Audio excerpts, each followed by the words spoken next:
Hello viewers, আপনাকে স্বাগতম আমার ভূতের গল্প আড্ডায়। বরাবরের মতো আবারও হাজির হয়ে গেলাম আমি মোহাম্মদ অলিউল্লাহ। চলুন কথা না বাড়িয়ে গল্পে চলে যাই। রাত তখন 2:30। হাতে একটি বাইসাইকেল আর একটি 3 ব্যাটারিওয়ালা টর্চ লাইট। মার্কেটে দোকান বন্ধ করে বাড়ির দিকে রওনা দিলাম।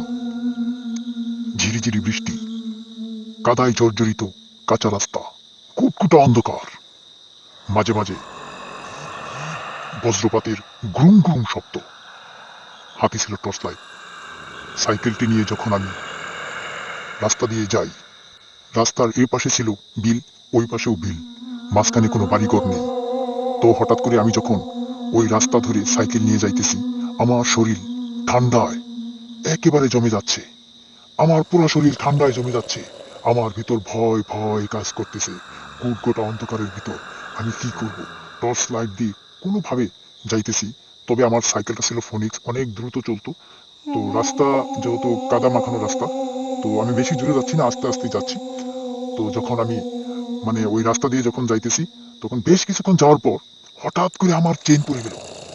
আমার সাইকেলের চেন পড়ে যাওয়ার পর আমি সাইকেলটাকে ব্রেক করলাম। ব্রেক করে আমি সাইকেল থেকে নামলাম।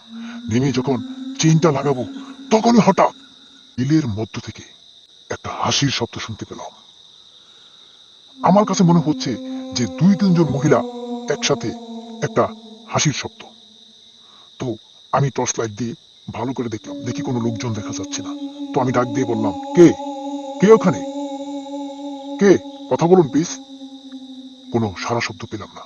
তো আমার ভিতরে আরেকটু ভয় ভয় কাজ শুরু করলো। ঠান্ডায় আমার পুরো শরীর জমে যাচ্ছে। আমার পুরো শরীরের যত কাপড় চোপড় আছে সব ভিজে গেছে বৃষ্টিতে। তো আমি যখন আবার সাইকেলে উঠলাম, সাইকেলটা একটু ভয়ে ভয়ে সাইকেল দিয়ে যখন যাচ্ছি, তো ওই বিলের রাস্তা শেষ, আবার একটা নতুন রাস্তায় উঠছি। ওই নতুন রাস্তার আপনার এই পাশেও জঙ্গল, ওই পাশেও জঙ্গল। তো এক সাইডে জঙ্গলের নিচে একটা নদী।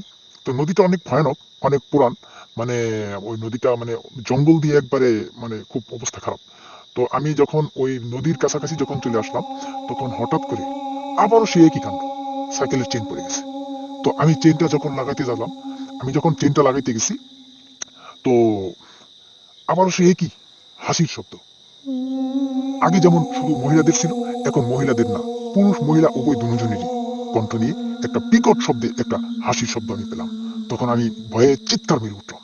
চিৎকার মেরে আমি সাইকেলের চেনটা কোনোভাবে লাগিয়ে আবার সেই সাইকেলে বসলাম। বসার পর আমি টর্চ লাইটটা ফিটিং করে আবার সাইকেল জোরে সুরে টান দিলাম। টান দেওয়ার পর তো বেশ কিছুক্ষণ যাওয়ার পরে এমন একটা জায়গায় আসলাম, যেখানে মানে এক পাশে গোরস্থান, আবার এই গোরস্থান থেকে আপনার ওই 300 থেকে 350 গজ দূরে একটা শ্মশান ঘাট। সেই গুরুস্থানের সামনে যখন আমি চলে আসলাম, তখন হঠাৎ করে আমি দেখলাম দুমুখী হয়ে 2টা শিয়াল বসে আছে রাস্তার মাঝখানে। তো আমার মনে মনে একটা সিদ্ধান্ত নিলাম, ভয়ে ভয়ে একটা সিদ্ধান্ত নিলাম যে এখানে আর ব্রেক করবো না, এদের উপর দিয়ে চালিয়ে দেবো। তো তখন আমি আরো সাইকেলের স্পিড বাড়িয়ে দিলাম। সাইকেলের স্পিড বাড়িয়ে দেওয়ার পর দেখলাম ওই শিয়ালগুলো দুইটা দুই দিকে দৌড় দিছে। তো আরেকটু সামনে গেলেই একটা উঁচু তাল গাছ। সেই তাল গাছের প্রায় আপনার কাছাকাছি যাওয়ানোর আগেই দেখলাম একটা বিড়াল, সাদা একটা বিড়াল, সাদা কালারের বিড়াল, এটা দেখা যাচ্ছে। তো সাদা কালারের বিড়াল আমার সাইকেলের নিচে এসে পড়ছে। আমার সাইকেলের নিচে এসে পড়ছে। সম্ভবত তার একটা পা আমার সাইকেলের চাকার তলে পড়ছে। তো আমি সাইকেল নিয়ে পড়ে গেছি ডাইরেক্ট। পড়ে যাওয়ার পরে আমার শরীরে অনেক কাদা পড়ছে। তো আমি একটু ব্যথাও পাইছি। তো আমি আবার তাড়াতাড়ি করে সাইকেল উঠছি। সাইকেল উঠা যখন আমার বাড়ির কাছাকাছি গেলাম, তখন দেখি তাকিয়ে যে আমার বাড়ির সামনে মানে এখান থেকে প্রায় 500 গজ হবে। আমি যেখানে অবস্থান করছিলাম সেখান থেকে 500 গজ দূরে হবে আমার বাড়ি। তো দেখি একটা বাঁশের জার হেলে পড়ে আছে মাটির সাথে। তো আমি সাইকেল ব্রেক করলাম। ব্রেক করে যখন দাঁড়াইছি, আমি অনুভব করলাম আমার পিছনে কেউ একজন দাঁড়িয়ে আছে। তখন আমি পিছনের দিকে তাকালাম। পিছনের দিকে তাকানোর পর দেখি কেউ নাই। হঠাৎ করে আজানের শব্দ, ফজরের আজান। ফজরের আজান দেওয়ার সাথে সাথে আমি আবার সামনের দিকে তাকালাম। তাকিয়ে দেখি ওই কোনো বাঁশের জার মাটিতে হেলানো না, বাঁশের জার আগের মতোই সোজা হয়ে দাঁড়িয়ে আছে। আমার এই গল্প কেমন হলো সেটি অবশ্যই কমেন্টে জানাবেন। এরকম ভয়াবহ গল্প পেতে, নতুন নতুন গল্প পেতে আমার চ্যানেলকে সাবস্ক্রাইব করবেন আর পাশেই থাকবেন নতুন কোনো গল্পের জন্য। আজকে এই পর্যন্তই। সুস্থ থাকুন, সচেতন থাকুন। আবারও হাজির হব কোনো এক ভয়াবহ গল্প নিয়ে। খোদা হাফেজ।